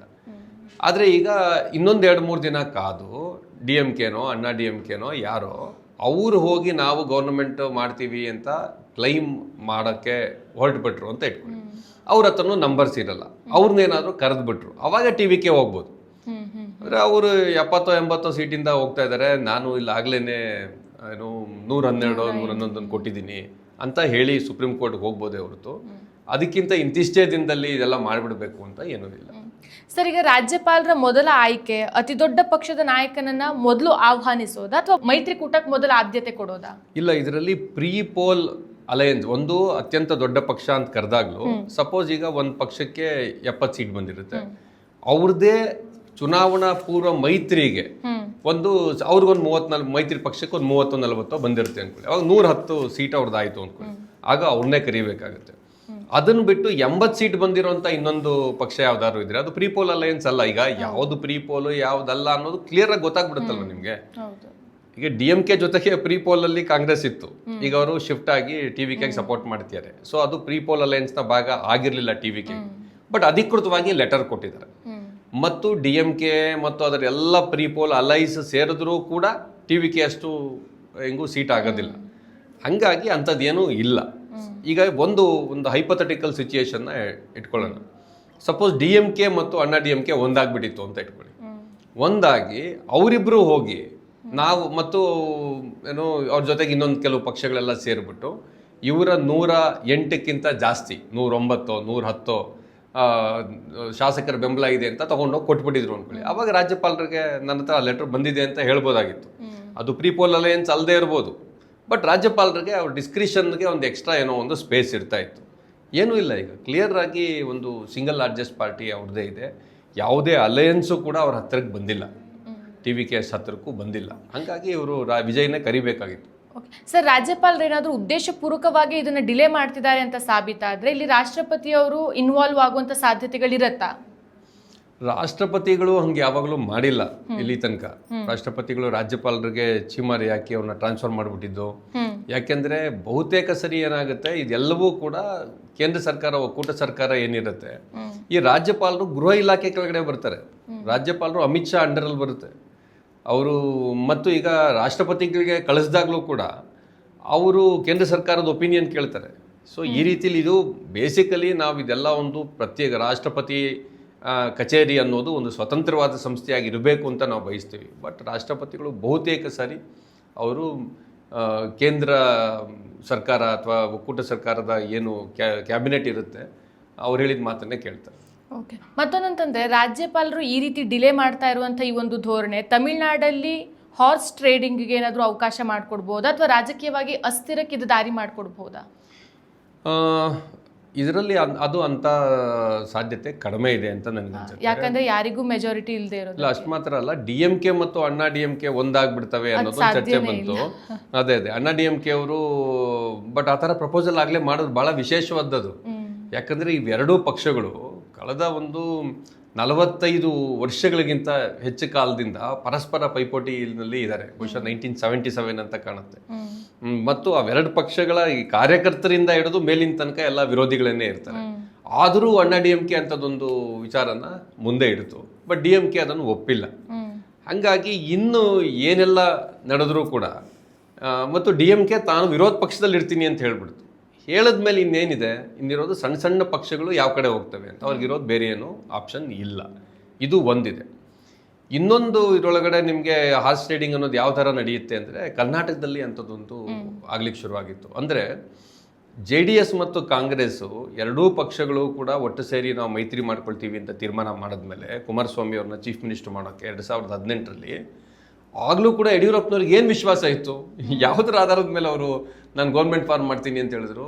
ಕಾಂಗ್ರೆಸ್ ಅಥವಾ JDSನಿಂದ ಕೆಲವ್ರನ್ನ ನಾನು ಕೊಂಡ್ಕೊಳ್ತೀನಿ ಅನ್ನೋದು. ಇದು ಭಾಳ ದುಷ್ಟತನದ ಆಲೋಚನೆ. ಅದಕ್ಕೆ ರಾಜ್ಯಪಾಲರ ಕಚೇರಿ ಬಳಕೆ ಆಯಿತು ಕರ್ನಾಟಕದೊಳಗಡೆ. ಅವ್ರನ್ನ ಹೆಂಗೆ ಕೊಂಡ್ಕೊಳ್ಳೋಕೆ ಸಾಧ್ಯ? ಯಾಕಂದರೆ ಅವರು ಡಿಸ್ಕ್ವಾಲಿಫೈ ಆಗ್ತಾರೆ, ಪಕ್ಷಾಂತರ ನಿಷೇಧ ಕಾಯ್ದೆ ಅನ್ವಯ ಡಿಸ್ಕ್ವಾಲಿಫೈ ಆಗ್ತಾರೆ. ಅವ್ರಿಗಿದ್ದಿದ್ದು ವಿಶ್ವಾಸ ಏನಪ್ಪ ಅಂದರೆ ಒಂದಷ್ಟು ಜನ ಆಬ್ಸೆಂಟ್ ಆಗಿಬಿಡ್ತಾರೆ ಅವತ್ತು. ಸೊ ಆಬ್ಸೆಂಟ್ ದೊಡ್ಡ ಸಂಖ್ಯೆಯಲ್ಲಿ ಆಗಿಬಿಟ್ರೆ 25-30 ಜನ ಆಬ್ಸೆಂಟ್ ಆಗಿಬಿಟ್ರೆ ಆಗ ವಿಧಾನಸಭೆಯಲ್ಲಿ ಆವತ್ತಿನ ದಿನ ಹಾಜರಿದ್ದ ಸದಸ್ಯರಲ್ಲಿ ಮೆಜಾರಿಟಿ ತಾನೇ ಬೇಕಿರೋದು. ತಾನು CM ಆಗಿಬಿಡ್ತೀನಿ. ಆಮೇಲೆ ಅವ್ರು ಡಿಸ್ಕ್ವಾಲಿಫಿಕೇಶನ್ ಪ್ರೋಸೆಸ್ನ ನೋಡ್ಕೊಳ್ಳೋಣ, ನಮ್ಮ ಸ್ಪೀಕರ್ ಇರ್ತಾರೆ ನೋಡ್ಕೊಳ್ತಾರೆ. ಅಥವಾ ಅವ್ರು ಡಿಸ್ಕ್ವಾಲಿಫೈ ಆಗಿಬಿಟ್ರೂ ಕೂಡ ನಾವು ಮತ್ತೆ ಅವರು ಆಪರೇಷನ್ ಕಮಲ ಅಂತ ಮಾಡ್ಕೊಂಡ್ರಲ್ಲ, ಅವರು ರಾಜೀನಾಮೆ ಕೊಟ್ಟು ಮತ್ತೆ ಹೋಗಿ ಗೆದ್ದು ಬರ್ತಾರೆ ಅನ್ನೋ ಥರದ್ದು ಇಂಥ ವಿಚಿತ್ರವಾದ ಇದು ಎಲ್ಲ ಕೂಡ ಈ ದೇಶದಲ್ಲಿ ನಡೀತಾ ಇದೆ. ಇನ್ನೂ ಕೆಲವು ವಿಚಿತ್ರವಾದ ಸಂಗತಿಗಳು ಈ ಹಿಂದೆ ಕಾಂಗ್ರೆಸ್ ಸರ್ಕಾರ ಇದ್ದಾಗಲೂ ಕೂಡ ನಡೀತು. ಇಂದಿರಾ ಗಾಂಧಿಯವರ ಕಾಲದಲ್ಲಿ ಆಂಧ್ರದಲ್ಲಿ NT ರಾಮರಾವ್ ಅವರ ಸರ್ಕಾರ ಫುಲ್ ಮೆಜಾರಿಟಿ ಸರ್ಕಾರ ಇದ್ದಾಗ ನಾದೆಂಡ್ಲ ಭಾಸ್ಕರ್ ರಾವ್ ಅಂತ ಈಗೊಂದು 15 ದಿನದ ಕೆಳಗಡೆ ತೀರ್ಕೊಂಡ್ರು. ಆ ನಾದೆಂಡ್ಲ ಭಾಸ್ಕರ್ ರಾವ್ ಅವರು ರಾಮ್ಲಾಲ್ ಅಂತ ಆಗ ಗವರ್ನರು, ಅವರೊಂದಷ್ಟು ಜನ ಕಿತ್ಕೊಂಬಂದರು ತೆಲುಗುದೇಶಮಿಂದ. ಕಾಂಗ್ರೆಸ್ ಬೆಂಬಲದಿಂದಾಗಿ ನಾದೆಂಡ್ಲ ಭಾಸ್ಕರ್ ರಾವ್ ಚೀಫ್ ಮಿನಿಸ್ಟರ್ ಆಗಿಬಿಟ್ರು. ಆದರೆ ಒಂದು ಜನಾಕ್ರೋಶ ಭಾಳ ದೊಡ್ಡ ಪ್ರಮಾಣದಲ್ಲಿ ಎದ್ದು ಆಮೇಲೆ ಅವರು ರಾಜೀನಾಮೆ ಕೊಟ್ಟು NT ರಾಮರಾವ್ ಅವರು ಮತ್ತೆ ಮುಖ್ಯಮಂತ್ರಿ ಆದರು. ಇಂಥದ್ದೆಲ್ಲ ಆಗಲೂ ಕೂಡ ನಡೆದಿತ್ತು. ಆದರೆ ನಂತರದಲ್ಲಿ ಏನಾಯಿತು, PV ನರಸಿಂಹರಾವ್ ಅವ್ರ ಸರ್ಕಾರ ಬಂದಾಗಲೂ ಈ ರೀತಿಯ ಅಲ್ಪ ಸ್ವಲ್ಪ ಕೆಲಸಗಳು ನಡೀತಾ ಇತ್ತು. ಬಟ್ ಅದೊಂದು ಕೋಯಾಲಿಷನ್ ಗೌರ್ಮೆಂಟ್ ಆಗಿತ್ತು, ತುಂಬ ಮಾಡೋಕ್ಕೆ ಅವಕಾಶ ಇರಲಿಲ್ಲ. ದೇವೇಗೌಡರು, ಗುಜ್ರಾಲ್ ಇವರೆಲ್ಲರೂ ಆದರು. ವಾಜಪೇಯಿ ಅವ್ರ ಗೌರ್ಮೆಂಟ್ ಟೈಮಲ್ಲಿ ಅಲ್ಪ ಸ್ವಲ್ಪ ನಡೀತಿತ್ತು. ಬಟ್ ಅಲ್ಲಿಂದ ಆಚೆಗೆ UPA 1 ಮತ್ತು UPA 2 ಟೈಮ್ನಲ್ಲಿ ಸೋನಿಯಾ ಗಾಂಧಿ ಅವರು UPA ಅಧ್ಯಕ್ಷರಾಗಿದ್ದರು, ಮನಮೋಹನ್ ಸಿಂಗ್ ಪ್ರಧಾನಮಂತ್ರಿ ಆಗಿದ್ದರು. ಇಂಥ ಕೆಲಸಗಳು ಹೆಚ್ಚು ನಡೆದಿಲ್ಲ. ಮತ್ತೆ ಇದಾಗಕ್ಕೆ ಶುರುವಾಗಿದ್ದು ಮತ್ತೆ ನರೇಂದ್ರ ಮೋದಿ ಅವ್ರ ಸರ್ಕಾರ ಬಂದ ಮೇಲೆ. ಅಷ್ಟರೊಳಗಡೆ 2008-09ರಲ್ಲಿ ಆಪರೇಷನ್ ಕಮಲ ಅನ್ನೋ ಹೊಸದೊಂದನ್ನು ಬೇರೆ ಕಂಡುಹಿಡಿಯಲಾಗಿತ್ತು. ಮತ್ತು ಗವರ್ನರ್ನ ಆಫೀಸ್ನ ಭಾಳ ಕೆಟ್ಟದಾಗಿ ರಾಜ್ಯ ಸರ್ಕಾರಗಳ ಮೇಲೆ ಸವಾರಿ ಮಾಡೋದಕ್ಕೆ ಬೇಕಿರೋ ಥರದಲ್ಲಿ ನಡೆಸ್ಕೊಳ್ಳೋಕೆ ಶುರು ಮಾಡಿದ್ರು. ಮಹಾರಾಷ್ಟ್ರದಲ್ಲಿ ನಡೀತದ್ದು. ಅಂದರೆ ಮಹಾರಾಷ್ಟ್ರ ಮತ್ತು ಕರ್ನಾಟಕದಲ್ಲಿ ಈ ಅಧಿಕಾರ ಕಬಳಿಸೋದಕ್ಕೋಸ್ಕರನೇ ನಡೀತು. ಉಳಿದಿದ್ದ ಕಡೆ ಕಿರುಕುಳ ಕೊಡೋದಕ್ಕೋಸ್ಕರ ನಡೀತಾ ಬಂತು. ರಾಜ್ಯಪಾಲರ ಕಚೇರಿ ಇಂಥ ದುಷ್ಟ ಪ್ರಯತ್ನಗಳನ್ನು ಪಶ್ಚಿಮ ಬಂಗಾಳದಲ್ಲಿ, ತಮಿಳುನಾಡಿನಲ್ಲಿ, ಕೇರಳದಲ್ಲಿ ತೊಂದರೆ ಕೊಡೋ ಥರದ್ದು ಮಾಡಿತು. ಕರ್ನಾಟಕ ಮತ್ತು ಮಹಾರಾಷ್ಟ್ರದಲ್ಲಿ ಇದನ್ನೇ ಈ ಮ್ಯಾನಿಪುಲೇಷನ್ಗೆ, ಹಾರ್ಸ್ ಟ್ರೇಡಿಂಗ್ಗೆ ಸಹಾಯ ಮಾಡೋ ರೀತಿ ಒಳಗಡೆ ಮಾಡ್ತಾ ಬಂತು. ತಮಿಳುನಾಡಿನಲ್ಲಿ ಅಂಥ ಹಾರ್ಸ್ ಟ್ರೇಡಿಂಗ್ನ ಸಾಧ್ಯತೆಗಳು ಕಡಿಮೆ ಇವೆ ಅಂತ ನನಗನ್ನಿಸ್ತದೆ. ಬಟ್ ಅಣ್ಣಾ DMK ಅವರು ಸಪೋರ್ಟ್ ಮಾಡಿ TVKಗೆ ಅಂತ ಹೇಳಿದ್ರೆ ಅಣ್ಣಾ DMKಯಲ್ಲೇ ಕೆಲವ್ರಿಗೆ ಇಷ್ಟ ಇಲ್ಲ, ಅವರು ಬಂಡೇಳ್ಬೋದು ಅನ್ನೋ ರೀತಿ ಒಳಗಡೆ ಎಲ್ಲ ನಡೀತಿದೆ. ಬಹುಶಃ ಅವರು ವಿಜಯ್ ಅವರು ಸಹ ಅದನ್ನು ಎಕ್ಸೆಪ್ಟ್ ಮಾಡೋದು ಡೌಟ್ ಅಂತ ಅನಿಸುತ್ತದೆ. ಯಾಕಂತಂದ್ರೆ ಈಗಾಗಲೇ ಅವರು ತಮ್ಮ ಎಲ್ಲ ಚುನಾವಣಾ ರ್ಯಾಲಿಗಳಲ್ಲಿ BJP ವಿರುದ್ಧವಾಗಿ ಭ್ರಷ್ಟಾಚಾರ, DMK ವಿರುದ್ಧವಾಗಿ ಭ್ರಷ್ಟಾಚಾರ, ವಂಶ ಪಾರಂಪರ್ಯ ರಾಜಕಾರಣ ಅದೆಲ್ಲರ ಜೊತೆ ಮಾತಾಡ್ಕೊಂಡು ಬಂದಿರೋದ್ರಿಂದ ಆಲ್ರೆಡಿ AIADMK ಅವ್ರ ಜೊತೆ ಮೈತ್ರಿಯಲ್ಲಿ ಈ ಹಿಂದೆ ಇದ್ದಿದ್ರಿಂದ ಮತ್ತೆ AIADMK ಜೊತೆಗೆ ಅವ್ರು ಕೈ ಜೋಡಿಸೋದು ಡೌಟ್ ಅಂತ ಅನ್ಸುತ್ತೆ. ಗೊತ್ತಿಲ್ಲ. ಅಂದರೆ ಈಗ ಸಪೋಸ್ ಒಂದು ವಿಚಿತ್ರವಾದ ಸನ್ನಿವೇಶದಲ್ಲಿ DMK ಮತ್ತು ಅಣ್ಣಾ DMK ಸೇರಿ ನಡೆಸೋಕ್ಕೆ ಹೊರಟ್ರೆ ವಿಜಯ್ ನಾನು ಯಾರ್ದು ಬೆಂಬಲ ತೆಗೆದುಕೊಳ್ಳಲ್ಲ, ಸಣ್ಣ ಪುಟ್ಟ ಪಕ್ಷಗಳದ್ದು ನಾನು ವಿರೋಧ ಪಕ್ಷದಲ್ಲಿ ಕೊಡ್ತೀನಿ ಅಂತ ಹೇಳ್ತಾರ ಗೊತ್ತಿಲ್ಲ ಹಂಗೇನಾಗುತ್ತೆ ಅಂತ. ಆದರೆ ಈ ಸದ್ಯ ಅವೆಲ್ಲ ಹೈಪೋಥೆಟಿಕಲ್ ಪ್ರಶ್ನೆಗಳು. ತಮಿಳ್ನಾಡಲ್ಲಿ ಅಂತ ಯಾವ ಸಾಧ್ಯತೆ ಇಲ್ಲ. ಇದು ಇನ್ನೊಂದು ಸ್ವಲ್ಪ ಬೆಂಡ್ ಮಾಡೋದಕ್ಕೆ ಮತ್ತು ಅಣ್ಣಾ ಡಿ ಎಂ ಕೆ ಅವ್ರನ್ನ ಬಹುಶಃ ಮನವೊಲಿಸೋದಕ್ಕೆ BJP ಟೈಮ್ ಬೈ ಮಾಡ್ತಿರ್ಬೋದು ಬಿಟ್ಟರೆ ಬಹುತೇಕ ವಿಜಯ್ ಚೀಫ್ ಮಿನಿಸ್ಟರ್ ಆಗುವಂಥ ಸಾಧ್ಯತೆನೇ ಜಾಸ್ತಿ ಅಂತ. ಸರ್ ಮತ್ತೊಂದಂತಂದ್ರೆ ಈ ರಾಜ್ಯಪಾಲರು ವರ್ಸಸ್ ಈ ಸರ್ಕಾರ ಅಂತ ಏನು ಒಂದು ಸಂಘರ್ಷ ಇದೆ, ಇದು BJP-ಯೇತರ ಸರ್ಕಾರಗಳಲ್ಲಿ ಜಾಸ್ತಿ ಇದೆ, BJP-ಯೇತರ ರಾಜ್ಯಗಳಲ್ಲಿ. ಫಾರ್ ಎಕ್ಸಾಂಪಲ್ ಕರ್ನಾಟಕದಲ್ಲೂ ಸಹ ಕರ್ನಾಟಕ ಸರ್ಕಾರ ವರ್ಸಸ್ ರಾಜ್ಯಪಾಲರು ಅಂತಾದ್ರು, ನಂತರ ಈ ಹಿಂದೆ ತಮಿಳುನಾಡಲ್ಲೂ ಸಹ DMK ವರ್ಸಸ್ ರಾಜ್ಯಪಾಲರು ಅಂತಾದ್ರು. ಈಗಂತೂ TVK ಅವರು ಅವರಿನ್ನೂ ಸರ್ಕಾರ ರಚನೆ ಮಾಡೇ ಇಲ್ಲ, ಅದಕ್ಕೂ ಮೊದಲೇ ರಾಜ್ಯಪಾಲರು ಅವ್ರ ಆಟಗಳನ್ನ ಶುರು ಮಾಡ್ಕೊಂಡಿದ್ದಾರೆ. ಈಗ ಮತ್ತೆ ರಾಜ್ಯಪಾಲರ ಅಧಿಕಾರ ಮತ್ತೆ ಅವರ ನೇಮಕಾತಿ ಬೇಕೋ ಬೇಡೋ ಅನ್ನೋ ಬಗ್ಗೆ ಮತ್ತೆ ಚರ್ಚೆಗಳು ಶುರುವಾಗಂತ ಚಾನ್ಸಸ್ ಇದೆ ಸರ್. ಇದ್ರ ಬಗ್ಗೆ ಏನು ಹೇಳ್ತೀರಾ? ಹೌದು, ಇದು ಭಾಳ ಒಂದು ದುರದೃಷ್ಟಕರವಾದಂಥ ಸಂಗತಿ. ಈ ಹಿಂದೆ ಕೂಡ ಆರ್ಟಿಕಲ್ 356ನ ದುರುಪಯೋಗದ ಬಗ್ಗೆ ಈ ದೇಶದಲ್ಲಿ ದೀರ್ಘಕಾಲ ಇತ್ತು. SR ಬೊಮ್ಮಾಯಿ ಕೇಸ್ ಬಂದ ಮೇಲೆ ಒಂದಷ್ಟು ಮಟ್ಟಿಗೆ ಬಗೆಹರಿದಿತ್ತು. ಆದರೆ ನರೇಂದ್ರ ಮೋದಿಯವ್ರ ಸರ್ಕಾರ ಬಂದ ಮೇಲೆ ಮತ್ತೆ ಇಂಥದ್ದು ನಡೀತಾ ಇದೆ. ಇದು ಈ ದೇಶದಲ್ಲಿ ನಡಿಬಾರ್ದು, ಇದು ಒಳ್ಳೆಯದಲ್ಲ.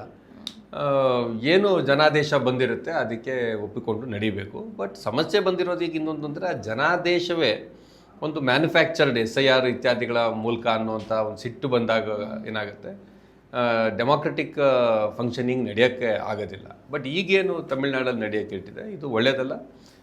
ಸೆಂಟ್ರಲ್ ಗೌರ್ಮೆಂಟ್ ಕೂಡ ರಾಜ್ಯಪಾಲರಿಗೆ ಅಡ್ವೈಸ್ ಮಾಡಬೇಕು ಈ ದಿಕ್ಕಲ್ಲಿ ಹೋಗಬಾರ್ದು ಅನ್ನೋದನ್ನು. ಹಾಗಾಗಿ ತಮಿಳ್ನಾಡು ಗವರ್ನರ್ ತಪ್ಪು ಮಾಡ್ತಿದ್ದಾರೆ. ಓಕೆ ಸರ್, ಇಷ್ಟೊತ್ತು ನಮ್ಮ ಜೊತೆ ನೀವು ಜಾಯಿನ್ ಆಗಿ ರಾಜ್ಯಪಾಲರ ನಡೆಗಳ ಬಗ್ಗೆ ಮತ್ತು ಸಂವಿಧಾನದ ಆರ್ಟಿಕಲ್ ಏನು ಹೇಳುತ್ತೆ ಅನ್ನೋದ್ರ ಬಗ್ಗೆ ನಮಗೆ ಮಾಹಿತಿಯನ್ನು ತಿಳಿಸ್ಕೊಟ್ಟಿದ್ದಾರೆ. Thank you so much sir. Thank you.